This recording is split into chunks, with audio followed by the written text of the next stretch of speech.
Hi friends, welcome to నాటు వైద్యం. ఈరోజు మనం చాలా మంది కూడా స్త్రీలు కూడా నాకు కాల్ చేసి మాకు సంబంధించినటువంటి కొన్ని సమస్యల గురించి కూడా చిట్కాలు కానివ్వండి, మెడిసిన్స్ కానీ చెప్పండి సార్, అది కూడా చాలా ఇబ్బందులు ఉన్నామని కూడా చెప్తున్నారండి. ఎక్కువగా మనము మగవారికి సంబంధించినటువంటి ఎరెక్షన్స్ కానివ్వండి, శీఘ్రస్ఖలనము, స్వప్నస్ఖలనము, అంగ పరిమాణం, వీటికి గురించి మనం నెంబర్ ఆఫ్ వీడియోస్ తీయడం జరిగింది. కారణం ఏంటి అని అంటే, చాలా మంది మగవాళ్ళు మామూలుగా చిన్న చిన్న జ్వరాలకు వాటికి ఎవరు దేని భయపడరు, కానీ ఇలాంటి వాటికి అవేర్నెస్ లేక లేదంటే సమస్యలతోటి చాలా మంది ఇబ్బంది పడడం, ఇంట్లో గొడవలు పడడం, మానసిక ప్రశాంతత లేకపోవడము, సూసైడ్స్ దాకా వెళ్ళిన వాళ్ళు కూడా చాలా మంది ఉన్నారు. సో అందుకనే ఇలాంటి సమస్యల నుంచి వాళ్ళకు అవేర్నెస్ తీసుకురావడం కోసం, అదేవిధంగా జాగ్రత్త పడడం కోసము, అంతేకాకుండా వాళ్ళ సంబంధించిన సమస్యలు క్యూర్ అవడం కోసము చాలా రకమైనటువంటి చిట్కాలు కానివ్వండి, మెడిసిన్స్ గురించి కానీ మనం రెగ్యులర్గా పంపిస్తున్నాము, అన్ని చేస్తూనే ఉన్నాం. సో కొన్ని వేల కుటుంబాలు ఇప్పుడు ఈ సమస్య నుంచి బయటపడి హ్యాపీ లైఫ్ని కొనసాగిస్తున్నారు. అయితే అదే విధంగానే స్త్రీలు కూడా కొన్ని రకమైనటువంటి సమస్యలతో బాధపడుతున్నారు. అందులో ముఖ్యంగా రెండు సమస్యలు వీరిని ఎక్కువగా, అంటే మామూలుగా ఉండే సమస్యలు రెగ్యులర్గా ఉంటాయి, కానీ లైంగికంగా వచ్చేసరికి స్త్రీలకు ఒకటి వెజినా లూజ్ అవ్వడం, ఒకటి రెండోది బ్రెస్ట్ సరిగ్గా లేకపోవడం, అంటే ఎక్కువగా లేకపోవడం లేదా సాగి ఉండడం, ఇలాంటి వాటితోటి ఎక్కువగా భార్య భర్తల మధ్యలో గొడవలు రావడం అనేది జరుగుతున్నాయని చాలా మంది స్త్రీలు నాకు అడుగుతూ ఉన్నారండి. సో ముఖ్యంగా వెజినా టైట్. సో దీనికి వచ్చేసి ఏంటంటే, చాలా మంది స్త్రీలకు నార్మల్ డెలివరీ తర్వాత, సో సహజంగా నార్మల్ డెలివరీ అయిన తర్వాత యోని కండరాలు అనేటివి వదులు కావడం అనేది సర్వసాధారణమైనటువంటి విషయం అండి. కానీ తర్వాత అవి మళ్ళీ తిరిగి యథాస్థానానికి రావడం అనేది చాలా కష్టమైన పని. సో దీనివల్ల పార్టిసిపేషన్ చేస్తున్నప్పుడు అంటే భర్తతోటి పార్టిసిపేషన్ చేస్తున్నప్పుడు ఏమవుతుందంటే, వారికి సరైనటువంటి ఫీల్ రావడము, హార్డ్నెస్ లేకపోవడము, స్పర్శ కలగకపోవడం, దీనివల్ల నిరుత్సాహపడిపోతూ ఉంటారు. భార్యను కూడా అసలు వాళ్ళ తప్పు మిస్టేక్స్ ఏం లేకపోయినా కూడా వాళ్ళని కూడా కొంచెం అవాయిడ్ చేయడం అనేది జరుగుతుంది. దీనివల్ల బయట వారికి అలవాటు పడుతున్నారు సార్ అని కంప్లైంట్ చేసిన స్త్రీలు కూడా ఉన్నారు నా దగ్గర. సో ఇలాంటి సందర్భాల్లో మనము ఉపయోగించేటువంటి చిట్కాలు కూడా చాలా అద్భుతంగా పనిచేస్తాయి. అందులో మనకు అద్భుతంగా ఉపయోగపడేది బూరుబంక. ఈ బూరుబంక చూర్ణాన్ని కొద్దిగా తీసుకొని దాన్ని ఒక బౌల్లో వేసి కొద్దిగా వాటర్ వేసి మంచిగా కరిగించి దాన్ని వెజినా లోపల రోజు అప్లై చేస్తూ ఉండాలి. రాత్రిపూట అప్లై చేసి ఉదయాన్నే తిరిగి లేచి అలోవెరా జెల్తో కానివ్వండి, లేదంటే పుల్లటి పెరుగు, అది చాలా అద్భుతమైన రిజల్ట్ ఇస్తుందని చాలా మంది నాకు స్త్రీలు కూడా చెప్పడం జరిగింది. సో పుల్లటి పెరుగుతో కానీ దాన్ని శుభ్రపరచుకుంటూ ఉండాలి. ఇలా మీరు ప్రతిరోజు చేస్తూ ఉన్నట్లయితే కనుక తప్పకుండా టైట్ అనేది జరుగుతుంది. లేదా ఇవన్నీ చేయలేమని అనుకుంటే మన వద్ద అది సంబంధించినటువంటి ఆయుర్వేదిక్ ప్రొడక్ట్స్ కూడా ఉన్నాయి వెజినల్ టైట్ కోసం.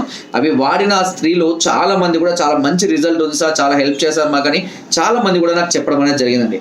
సో ఎంతో మంది కూడా ఈ జెల్ అనేది కూడా చాలా అద్భుతంగా ఉపయోగపడడం జరిగింది. సో అవన్నీ కూడా నేను వారికి ఎందుకు అనంటే, చాలా మందికి మంచి రిజల్ట్ వచ్చింది కాబట్టే నేను ఈ వీడియో తీస్తున్నాను. ఏదైనా కానీ రిజల్ట్ లేని మేము కూడా పూర్తిగా చెప్పలేము దాని గురించి. అదేవిధంగా బెస్ట్ ఇంప్రూవ్మెంట్, అదేవిధంగా బెస్ట్ టైట్నెస్ కోసం దీనికి సంబంధించినటువంటి కూడా చాలా రకమైనటువంటి ఔషధాలు కూడా మా వద్ద అందుబాటులో ఉన్నాయి. దీనిలో కూడా బూరుబంక చాలా అద్భుతంగా పనిచేస్తుంది టైట్నింగ్ కోసం ఎస్పెషల్గా. సో కొన్నిసార్లు ఏమవుతుందంటే, పిల్లలు పుట్టిన తర్వాత, పాలు తాగిన తర్వాత, పాలు అయిపోయిన తర్వాత బ్రెస్ట్ అనేది సాగుదలకు రావడం జరుగుతుంది, అంటే కొంచెం కిందికి జారడం జరుగుతుంది. సో దీనివల్ల కూడా చాలా ఇబ్బందికరంగా ఫీల్ అయ్యేటువంటి స్త్రీలు కూడా లేకపోలేదు. అంతేకాకుండా కొంత వయసు పెరుగుతున్నా కూడా స్త్రీలో ఈ స్థానాలు అనేటివి వృద్ధి చెందవు. సో దీనివల్ల కూడా ఫ్లాట్గా ఉండడం వల్ల చాలా మంది గిల్టీగా ఫీల్ అవ్వడం, ఫ్రెండ్స్తో ఉండడానికి ఇబ్బందిగా ఫీల్ అవ్వడం, లేదా భర్తకు ఇంట్రెస్ట్ కలగక ఇబ్బంది పడుతున్న వాళ్ళు కూడా, ఎందుకంటే మ్యారేజ్ అయిన తర్వాత చాలా మందికి మగవాళ్ళకు ఎక్కువగా అట్రాక్షన్ చేసేది వచ్చేసి ఈ ఖచ్చితంగా బ్రెస్ట్ అని చెప్పుకోవచ్చు. మనకి ఈ బ్రెస్ట్ ఇంప్రూవ్మెంట్ అనేది సరిగ్గా లేకపోవడం వల్ల వాళ్ళు కూడా నిరుత్సాహపడడానికి అవకాశాలు అధికంగా ఉన్నాయి. ఎందుకంటే దాని యొక్క రోల్ కూడా ముఖ్యమైనది అని చెప్పుకోవచ్చు. అయితే చాలా మందికి ఇంకొక సమస్య ఏమొస్తుందంటే, పిల్లలు పుట్టిన తర్వాత బ్రెస్ట్ చిన్నగా ఉండడం వల్ల పిల్లలకు పాలు సరిపడా కూడా రాక ఇబ్బంది పడే వాళ్ళు కూడా ఉన్నారు. సో ఇలాంటి ప్రాబ్లమ్స్ ఫేస్ చేస్తున్న స్త్రీలకు కూడా ఈ బ్రెస్ట్ ఇంప్రూవ్మెంట్ కొరకు మనము మంచి ఔషధాలు అనేవి అందించడం జరుగుతుంది. దీనివల్ల ఇంప్రూవ్మెంట్ పొందిన స్త్రీలు కూడా చాలా మంది ఉన్నారు. మీరు దాంతో పాటు కొద్దిగా పౌష్టిక ఆహారము, కొద్దిగా ఫ్యాట్ కంటెంట్ ఉన్నటువంటి ఆహారాలు కొంచెం తీసుకోవడం వల్ల మజిల్ ఇంప్రూవ్మెంట్ అనేది జరుగుతూ ఉంటుంది. అవన్నీ కూడా వారి యొక్క సమస్యను బట్టి మేము ఎక్స్ప్లెయిన్ చేస్తాము, ఎలా ఉపయోగించాలి, ఎలా వాడాలి, ఏమేమి జాగ్రత్తలు తీసుకోవాలనేది కూడా మేము చెప్తాము. సో ఇలాంటి ఉపయోగించుకోవడం వల్ల ఎలాంటి సైడ్ ఎఫెక్ట్స్ లేకుండా స్త్రీలు వెజినల్ టైట్ కానివ్వండి, బ్రెస్ట్ ఇంప్రూవ్మెంట్ కానివ్వండి, లేదా టైటనింగ్ కానివ్వండి, మనం ఎలాంటి సైడ్ ఎఫెక్ట్స్ లేకుండా ఇంట్లోనే మీరు కూర్చొని ఆర్డర్ చేసుకొని వాడుకొని ఈ సమస్య నుంచి బయటపడి మీరు కోల్పోయిన దాన్ని తిరిగి మీరు పొందవచ్చు. సో ఎందుకంటే చాలా మంది స్త్రీలు ఈ సమస్యతో బాధపడుతున్న వాళ్ళు, గిల్టీగా ఫీల్ అవుతున్న వాళ్ళు, ఇంట్లో ఇబ్బందులు పడుతున్న వాళ్ళు కూడా చాలా మంది చెప్పుకోలేరు, భర్తను కన్విన్స్ చేయలేరు, దీన్ని పేరెంట్స్ కానివ్వండి, అత్తగారికి కానివ్వండి, లేడీస్కి కానీ, ఫ్రెండ్స్ కూడా ఎవరికి కూడా షేర్ చేసుకోలేనటువంటి విషయము. అండ్ ఎస్పెషల్గా ఏ డాక్టర్ని సంప్రదించాలి, ఎలా వెళ్ళాలి, దీన్ని సంప్రదిస్తే ఇంట్లో వాళ్ళు ఏమనుకుంటారో అని భయపడే స్త్రీలు కూడా చాలా మంది ఉన్నారు. కానీ సమస్య పీకల మీదకి వచ్చిన తర్వాత ఇంకా తప్పదు అనుకున్న వాళ్ళు చాలా మంది నాకు కాల్ చేస్తున్నారు అండి. అలా తప్పేమీ లేదండి. సమస్యను తెలియజేసుకొని ఆ సమస్య సంబంధించినటువంటి ట్రీట్మెంట్ తీసుకోవడము ఎలాంటి తప్పు లేదండి. మీరు ఎవరైనా సరే ఇలాంటి సమస్యతో బాధపడుతున్నట్లయితే ధైర్యంగా మీరు కాల్ చేయండి. మీ సమస్యలకు ఖచ్చితంగా నేను పరిష్కారాన్ని అందిస్తాను.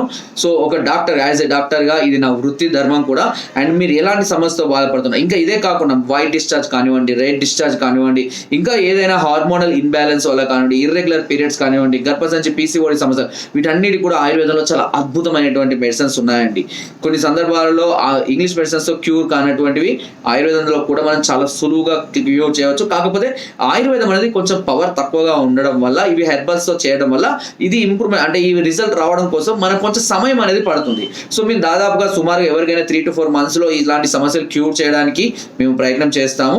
అంతేకాకుండా ఇంకా లోతుగా వెళ్ళాలంటే స్త్రీలకు వచ్చేటువంటి కొన్ని రకాలైనటువంటి ఎస్టీడీ అంటే సెక్సువల్ ట్రాన్స్మిటెడ్ డిసీజెస్, ఇలాంటి సంబంధించినటువంటి మెడిసిన్స్ అంటే సుఖ వ్యాధులు, వీటిని సర్ప వ్యాధులు, ఇలాంటి చాలా రకాలు ఉంటాయి. గనేరియా కానివ్వండి, సిప్లిస్ కానివ్వండి, ఇలాంటి వాటి అన్నింటిని కూడా అదుపు చేసేటువంటి ఔషధాలు, అద్భుతమైనటువంటి ఔషధాలు అందుబాటులో ఉన్నాయండి. అండ్ కొంతమంది స్త్రీలు అవసరాల నిమిత్తం కానివ్వండి, వేరే కారణాల వల్ల కానివ్వండి, బయట వారితో కాంటాక్ట్ పెట్టుకోవడం వల్ల ఇలాంటి వచ్చేటువంటి ఈ ఒకరి నుంచి ఒకరికి వ్యాప్తి చెందేటువంటి ఎస్టీడీ అంటారు వాటిని, ట్రాన్స్మిటెడ్ డిసీజెస్ అన్నట్టు. సో ఇలాంటి డిసీజెస్ అన్నిటికి కూడా మన దగ్గర మంచి ఔషధాలు కూడా ఉన్నాయండి. సో స్త్రీలు కూడా మీరు ఎక్కడికి వెళ్ళాలి, ఎందుకంటే చాలా వరకు స్త్రీలకు సంబంధించిన వీడియోస్ చాలా రేర్గానే ఉంటాయి. సో అంతేకాకుండా ఈ సమస్య బాధపడే స్త్రీలు ఎక్కడ కూడా ఓపెన్ అప్ అవ్వడానికి ఇష్టపడరు కూడా. సో కాబట్టి ఇలాంటి సందర్భాలలో ధైర్యంగా మమ్మల్ని సంప్రదించండి. మీ అన్ని రకాల సమస్యలకు మేము పూర్తి పరిష్కారాన్ని అందిస్తాము. అంతేకాకుండా మీకు ఎలాంటి సపోర్ట్ కావాలన్నా కానివ్వండి, మీకు ఎలాంటి సలహాలు కావాలన్నా, సూచనలు కావాలన్నా, డౌట్స్ ఉన్నా సరే మేము అందించడానికి, వాటిని క్లియర్ చేయడానికి మా వంతు ప్రయత్నం ఖచ్చితంగా చేస్తామండి. మీరు కనుక మమ్మల్ని సంప్రదించాలనుకుంటే కింద స్క్రోల్ అవుతున్న నెంబర్స్కి ఫోన్ ద్వారా, వాట్సాప్ ద్వారా, లేదా కింద డిస్క్రిప్షన్లో మా యొక్క అడ్రస్ కూడా నేరుగా వచ్చి మమ్మల్ని సంప్రదించి మీ అన్ని రకాల సమస్యలకు సలహాలని, సూచనలు, మెడిసిన్స్ కూడా పొందవచ్చు. ఒకవేళ మీరు రాని పరిస్థితిలో ఉన్నట్లయితే కొరియర్ ద్వారా కూడా మెడిసిన్ తెప్పించుకునే అవకాశం మా వద్ద ఉందండి. అండ్ మీరు కావాలంటే క్యాష్ ఆన్ డెలివరీ కూడా, ఎక్కువ అమౌంట్ ఉన్న వాటికి క్యాష్ ఆన్ డెలివరీ కూడా మేము అందిస్తాము. సో నా వీడియో వస్తే తప్పకుండా లైక్ చేయండి, షేర్ చేయండి. ఇంకా ఏదైనా సమస్యతో బాధపడుతున్నట్లయితే సంప్రదించండి. వాటికి సంబంధించిన వీడియోస్ కూడా నేను లోడ్ చేయడానికి ప్రయత్నం చేస్తూ ఉంటాను. అండ్ సబ్స్క్రైబ్ చేయడం మాత్రం మీరు అస్సలు మర్చిపోకండి. Thank you. అండ్ కింద డిస్క్రిప్షన్ మన గ్రూప్ లింక్ ఉందండి, ఆ లింక్ ద్వారా జాయిన్ అవ్వండి. మరెన్నో అద్భుతమైన చిట్కాలని అందులో ఎప్పటికప్పుడు పంపిస్తూ ఉంటాను. Thank you.